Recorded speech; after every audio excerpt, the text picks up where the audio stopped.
আগামীকাল প্রিয়ার জন্মদিন।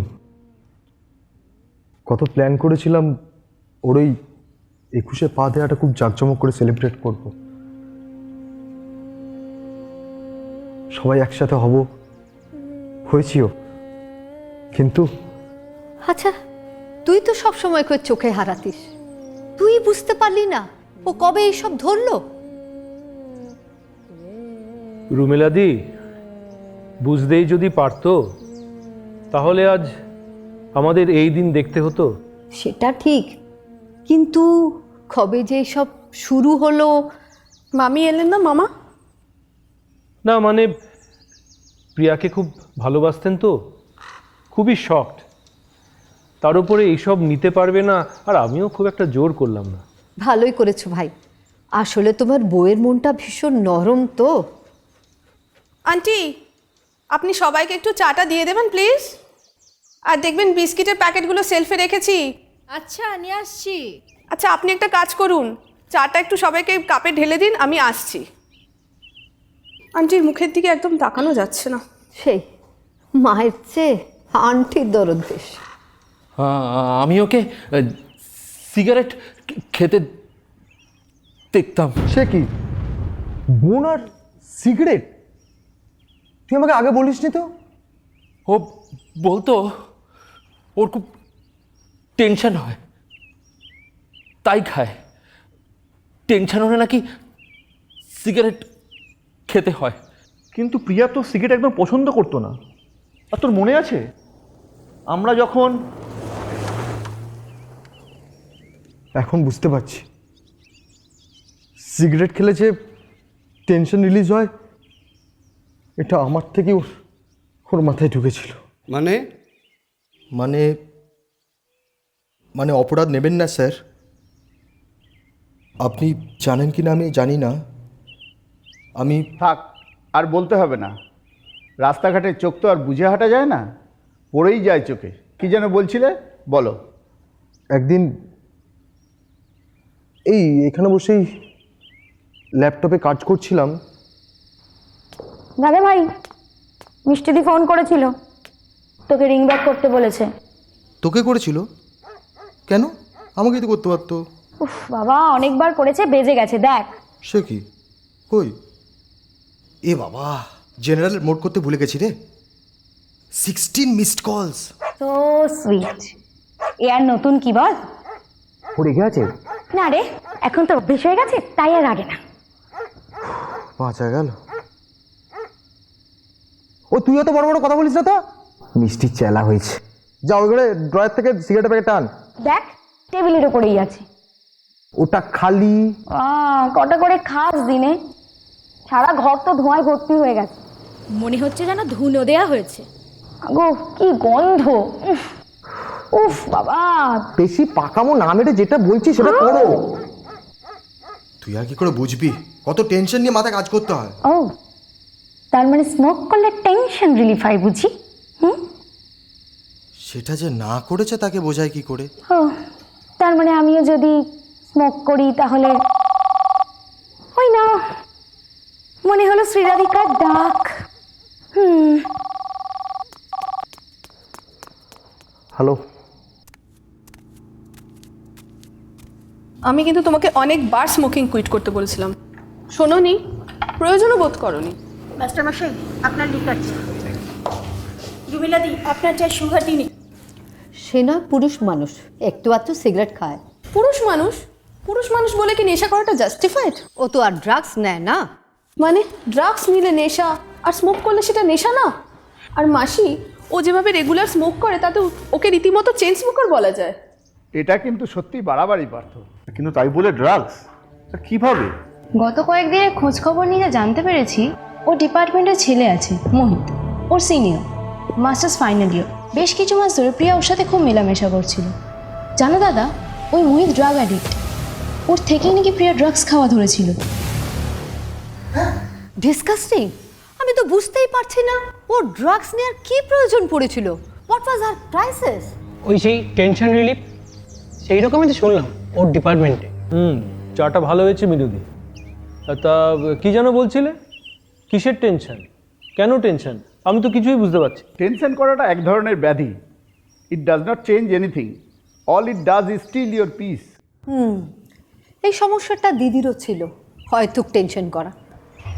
পার্থরও। আমি তোমাকে একটা কথা বলবো, আমি আর এ বাড়িতে থাকতে পারবো না। সে কি মিনুদি, সবাই চলে গেল একে একে, প্রিয়াও। শেষ পর্যন্ত আপনিও যদি চলে যান তাহলে পার্থর কি হবে? আর তাছাড়া আপনি তো বাড়ির বাইরের কেউ নন। আমি যে আর পারছি না সেই ছোট্ট থেকে কোলে মিঠে করে মানুষ করা, আজ সেই দিনটা দেখতে হবে। আমি ভাবতে পারিনি। আন্টি কি হচ্ছে? আপনি একটু বসুন তো।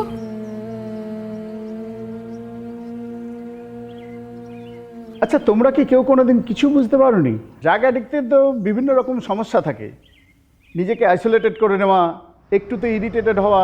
প্রিয়া মারা গেছে ড্রাগস ওভারডোজে, আর সেটা খুব স্ট্রং ছিল। অ্যাজ পার অটোপসি রিপোর্ট আমার মনে হয় যে প্রিয়া সিজন অ্যাডিক্ট ছিল না। পুলিশ সাসপেক্ট করছে যে ও পরিমাণ না বুঝতে পেরে ইনটেক করেছিল। ও সিগারেটের মধ্যে কী সব মিশিয়ে খেত। আমাকে খালি বলতো টেনশন হয় বলে খায়। আমি চাইতাম, দিত না। আর যখনও বাড়িতে একা থাকতো তো তোমরা কেউ থাকতে না, মিনু আন্টিও না। একটা ছেলে আসতো, ওরা একসঙ্গে খেত।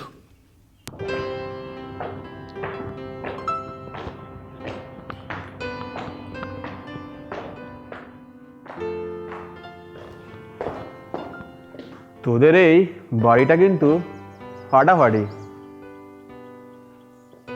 একটা ক্যারেক্টার আছে। হ্যাঁ, আসলে দাদু খুব শখ করে বাড়িটা বানিয়েছিলেন, ওই তার বন্ধু সমরেশ দাদুকে দিয়ে। সমরেশ দাদু? সে আবার কে? আরে মিষ্টিদির দাদু, সেই সময়ের নাম করা আর্কিটেক্ট। এই তোদের এই মিষ্টি দিটা না হেভি মিষ্টি, যতবার দেখি সারা প্রেমে পড়ে যাই। তুমি কবে দেখলে? কেন? এই এই তোদের বাড়িতে এলেই তো ইয়োর হাইনেস চোখের সামনেই। ও শোনো, বেশি প্রেমে পড়ো না। জানো না তো কি জিনিস? জিনিস? হ্যাঁ, সে তো তোর দাদাই জানবে, আমি আর কি করে জানবো বল। তবে জানার ইচ্ছে তো করতেই পারে, you know. Yes, I know. ছোট লোক, চোখের সামনে আমি থাকতে অন্য কেউ। এত দাম তোমার? নেশা করার দম, বুঝলি? আচ্ছা একটা কথা বলতো, এই কেউ না থাকলে তুই আমাকে ডেকে পাঠাস, আমিও শালা না এসে থাকতে পারি না। এ কেউ জানলে তো পুরো case.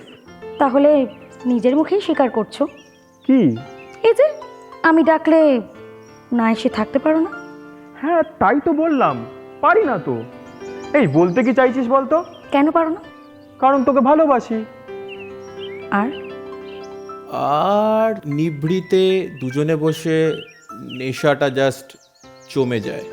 There are other places also. Freudian point of view তো আছে। কোনো কোর্স ম্যাটেরিয়াল কমপ্লিট করে উঠতে পারলো না, জাস্ট এ সিঙ্গেল কল আর বান্দা হাজির। সে নাকি সিলেবাস ছেড়ে বাইরের বই পড়বে। ওরে শালা, তুই তো ডেঞ্জারাস মাল।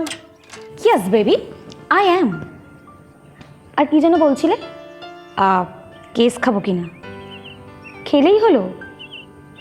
আমাকে একটা কথা বলো তো, আমার অ্যাবসেন্সে মিষ্টি দিয়ে এখানে কি করতে আসে? কি মনে হয় তোমার রবীন্দ্রনাথ, নজরুল এইসব নিয়ে আলোচনা করতে আসে? দাদাভাইয়ের বিছানায় লম্বা চুল কি বাইরে থেকে উড়ে আসে ডার্লিং? ফালতু বলো না, মুড অফ হয়ে যায়। স্টাফ এনেছো? তো স্টাফ কিন্তু আমার ব্যাগেই আছে, বাট তোর কিন্তু এখনো টাইম আছে, ব্যাক আউট কর। প্লিজ গানটা দিও না। Well fine, but you are going very fast, not correct ma'am. Yes. I like strong, I like first, and I prefer to be on the top. তোমার staff আমার কাছে। And your stuff, আমার কাছে। এসব এসব কি কি করে শিখলো? আর কি করে, বাড়িতে উঠতি বয়সের মেয়েরা থাকলে বাড়ির মহিলাদের একটু সংযত হয়ে চলতে হয়। পুরুষদের তো আর দোষ দেয়া যায় না। আমরা তো বাড়ির বড়দের থেকে এই শিক্ষাই পেয়েছি। আমি রান্নাঘরে যাচ্ছি, তোমাদের কারোর কিছু লাগলে বলো। তুই আর কি কি দেখেছিস? সব কি প্রশ্ন পার্থ? তার মানে টেনশন থেকে রিলিফ পেতে প্রথমে সিগারেট, তারপর বাকি সব? সিগারেটটাই তো শুরু। এ কি কথা বলছো শর্মিষ্ঠা? যদি তাই হয় তাহলে পার্থদের শুরুও সিগারেট, শেষও সিগারেট। আর ও সিগারেট খায় বলে প্রিয়াকে সিগারেট খেতে হবে? তাও যদি শুধু সিগারেট খেত, ও তো আবার কারুর কারুর কোনো বিষয়ে মাত্রা জ্ঞান বা সেলফ কন্ট্রোল নাও থাকতে পারে। এই যেমন তোমার ডায়াবেটিস, অথচ মিষ্টি দেখলেই। তোমরা একটু থামবে? মিষ্টি, মিনু ম্যাডামকে বলো না আমাকে একটু জল খাওয়াতে প্লিজ। নিশ্চয়ই স্যার, আমি নিয়ে আসছি। মিষ্টি, আমি শুনতে পেয়েছি, তুমি বসো, আমি নিয়ে আসছি। ও ড্রাগস পেতো কোথা থেকে? শুনেছি তো খরচা সাপেক্ষ। এত টাকা আসতো কোথা থেকে? কেন ওই মোহিত বড়লোক বাপের লম্পট ছেলে? ওই তো প্রিয়াকে ড্রাগস সাপ্লাই করতো free of cost. Free of cost? কেন? কি কি স্বার্থ ছিল? উফ, আবার পার্থ, কি হচ্ছে? ও ট্র্যাপে যে কি করে প্রিয়া পড়লো, কেনই বা পড়লো? এই এই তোরা সত্যি কিছু লুকাচ্ছিস না তো? পার্থ, প্রিয়া নেই, আর যে নেই তাকে নিয়ে পোস্টমর্টেম। মিষ্টি তো ঠিকই বলছে পার্থ, একটু চুপ করো এবার। আন্টি, তুমি একটা বলছো? প্রিয়া আমার একমাত্র বোন ছিল, নিজের সন্তানের মতো। সেই জন্যই তো বলছি, প্লিজ থামো, অন্তত এবার থামো। পার্থদা, আমি একদিন কলেজ থেকে ফেরার সময় প্রিয়াকে মোহিতের সঙ্গে দেখেছিলাম। ওদের মধ্যে কি একটা কথা কাটাকাটি হচ্ছিল। কিন্তু কি নিয়ে? সেটা ঠিক বলতে পারবো না, কারণ আমি একটু দূরেই ছিলাম, কথা স্পষ্ট শোনা যাচ্ছিল না। তবে প্রিয়া খুব ডিস্টার্ব ছিল। বাবা, কত কি যে ঘটে যায়। সে মোহিত এখন কোথায়? শুনলাম নাকি রিহ্যাবিলিটেশন সেন্টারে। অবশ্য ওই রিহ্যাব নাকি তার ঘর বাড়ি, মাঝে মধ্যেই আসা যাওয়া লেগে যায়। প্রিয়া খুব কাঁদতো, বলতো আমাকে ছেড়ে চলে গেছে। কি যেন একটা কথা, হ্যাঁ বলতো ব্রেকআপ। আমি তো ভাবতেই পারছি না, আমাদের সেই ছোট্ট প্রিয়া কি করে যে এত বড় হয়ে গিয়েছিল। একে বড় হওয়া বলে বুঝি? এই বয়সটা আসলে খুব গোলমেলে। ও, আমরা বুঝি এই বয়সটার পার হয়ে আসিনি। আচ্ছা মাসি, সবাই কি এক হয়? খুব সফট হার্টেড আর সেন্টিমেন্টাল ছিল। That's the point. একটু আলাদা ছিল, কমপ্লিকেসিস হ্যান্ডেল করতে পারতো না। যেদিন বিকেলে তোমরা ওকে হসপিটালে নিয়ে গেলে, সেদিন দুপুরে যখন তোমরা কেউ ছিলে না, তখন আমি ওকে ইঞ্জেকশন নিতে দেখেছি। আমি জিজ্ঞেস করলাম, তোর কি অসুখ করেছে? আমাকে বলল, তুই চলে যা, নাহলে তোকেও ইঞ্জেকশন দিয়ে দেবো। তুই কি করলি?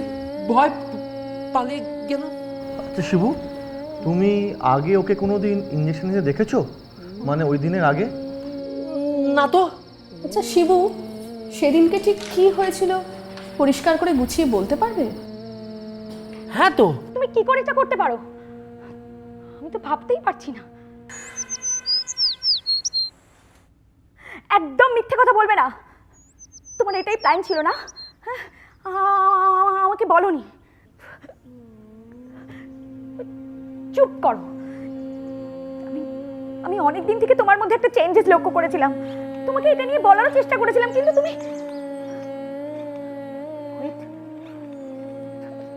তুমি আবার বাজে কথা বলছো। Mohit, I trusted you. I trusted you like anything. In fact, আমি একমাত্র মানুষ যে কিনা তুমি ট্রাস্ট করেছিল। তুমি কিনা ভগবানের কাছে প্রে করি জীবনে একবার যেন আমার তোমার সঙ্গে সামনাসামনি দেখা হয়। And that day, hello hello hello, শোনো শোনো শোনো, সালা ফোনটাই কেটে দিল। তো বাস্টার্ড, তো ফ্রড, কিছুতেই ছাড়বো না, কিছুতেই না।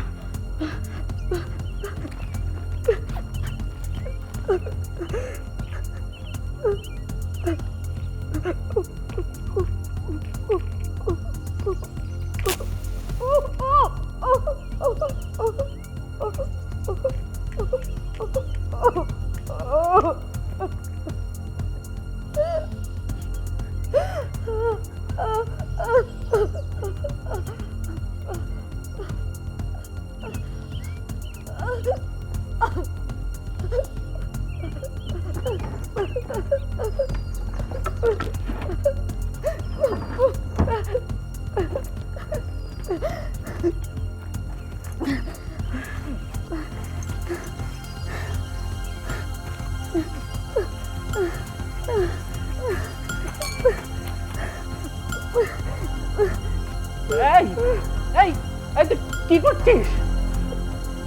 ইঞ্জেকশন দিচ্ছিস কেন? তোর কি অসুখ করেছে? এই এখান থেকে যাবি, যাবি, যা যা, না হলে আমি তোকে ইনজেকশন দিয়ে দেবো। যা এখান থেকে, যা যা।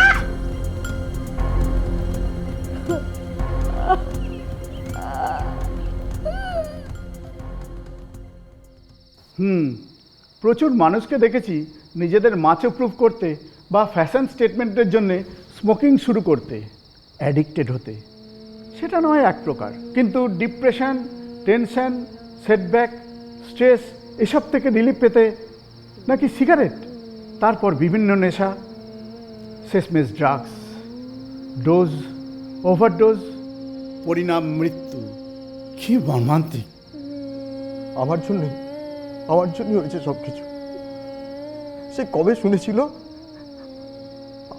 আমি কাই টেনশন থেকে রিলিফ পাওয়ার জন্য।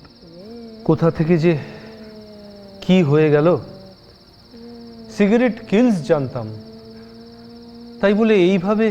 আমি যে কেন সেদিন ছুটি নিতে গেলাম, আমি বাড়িতে থাকলে এসব কিচ্ছু হতো না। ভগবান, কেন ছুটি নিয়েছিলাম? আপনি এভাবে বলবেন না প্লিজ। আপনি কি করে জানবেন যে আপনার কি দোষ?